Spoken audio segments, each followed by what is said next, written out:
dernière au Comic-Con, on avait le quartier web. Cette année à Japan Expo, on a le Web District.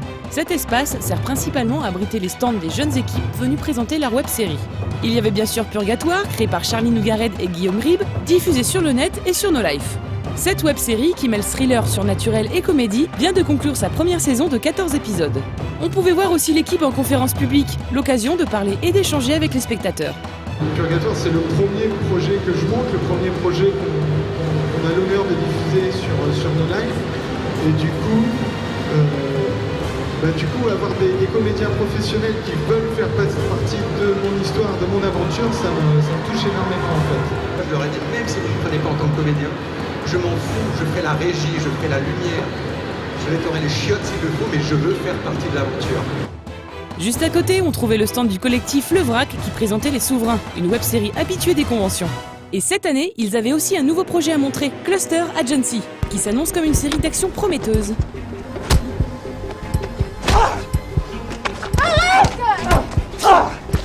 Mais arrête, on les connaît pas!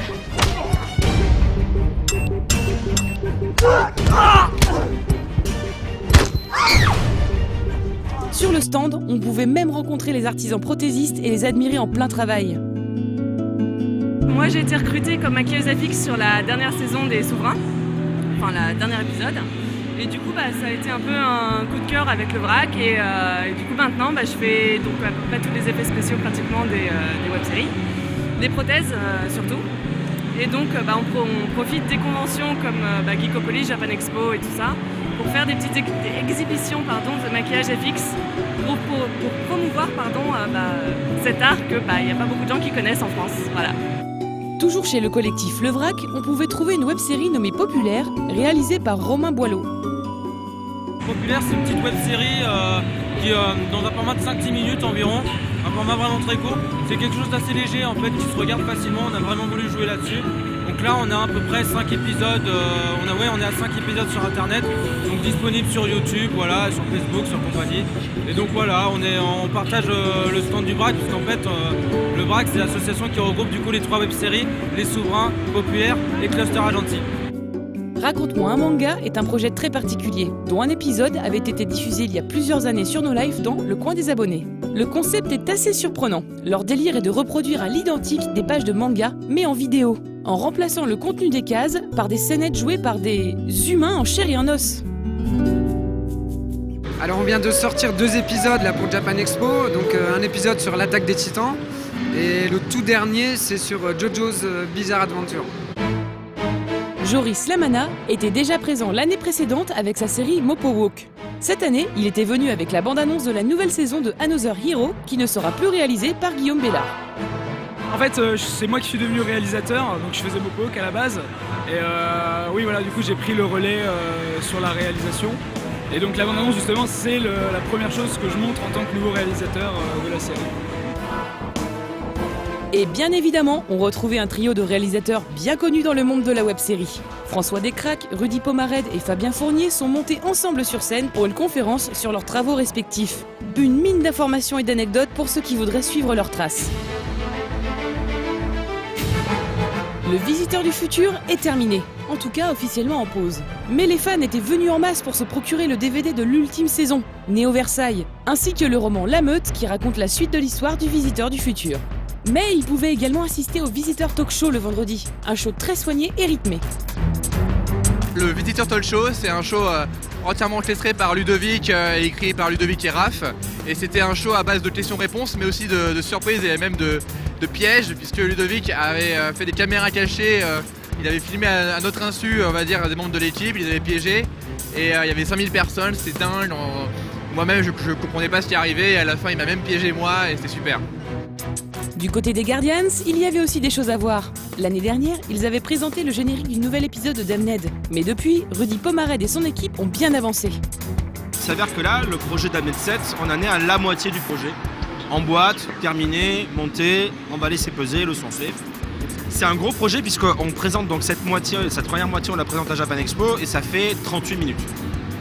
Donc normalement, en faisant les maths, 38 x 2, ça fait du 76 minutes qu'on a prévu.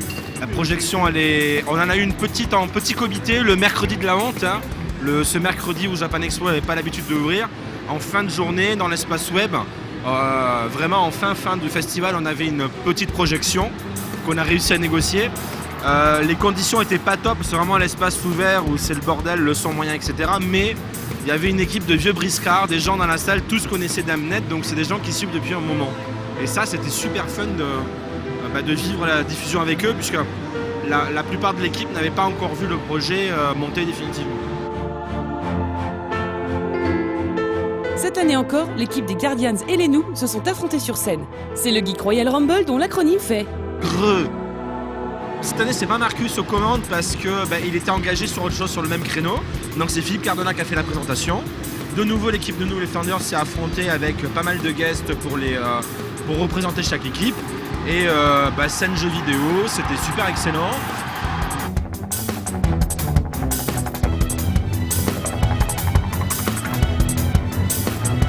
Les Noobs ont peut-être perdu le GRE, mais ils ont rempli la salle principale pour un événement important. Les premières images du film, produit par le fameux financement participatif sur Ulule, qui a tant fait parler de lui l'année dernière. Sur la grande scène du Japan Expo, on a pu présenter devant 4 à 5 000 personnes le premier trailer du film, avec des images du premier film. Alors le trailer est un peu particulier parce qu'il reprend des images de ce qu'on a fait dès le début avec Lost Level et il passe par les 5 saisons de Noob pour finir avec le film. Donc du coup ça a eu beaucoup de succès, les fans nous ont fait de super bons retours, puisqu'après on a aussi mis sur internet le soir, et là encore que des bons retours, donc on a hâte de voir continuer le boulot, ça nous motive. Et franchement il y a beaucoup de monde sur ce Japan Expo, on rencontre beaucoup de monde, ça fait plaisir. C'est surtout hier après le trailer ou après la conférence où tout le monde est venu nous voir et pendant tout l'après-midi on n'a pas arrêté, il y avait au moins 1h30 de queue tout l'après-midi. C'était un peu la folie, mais franchement on s'éclate bien, on est tous crevés, mais comme d'habitude on passe vraiment un super moment.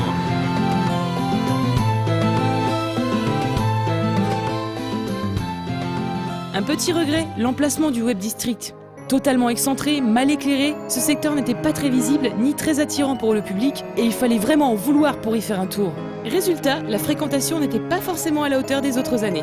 On a passé les 3 premiers jours dans une espèce de no man's land avec des gens qui passeraient devant le stand, qui regarderaient, qui snoberaient parce que ça les intéresse pas, mais avec aucun visiteur dans la zone. C'est vrai qu'on a vraiment une impression d'un peu de vide par rapport aux années d'avant. On est un peu excentré par rapport aux années précédentes, du coup on sent quand même que l'absence de Comic-Con ça n'a pas forcément favorisé les web-séries.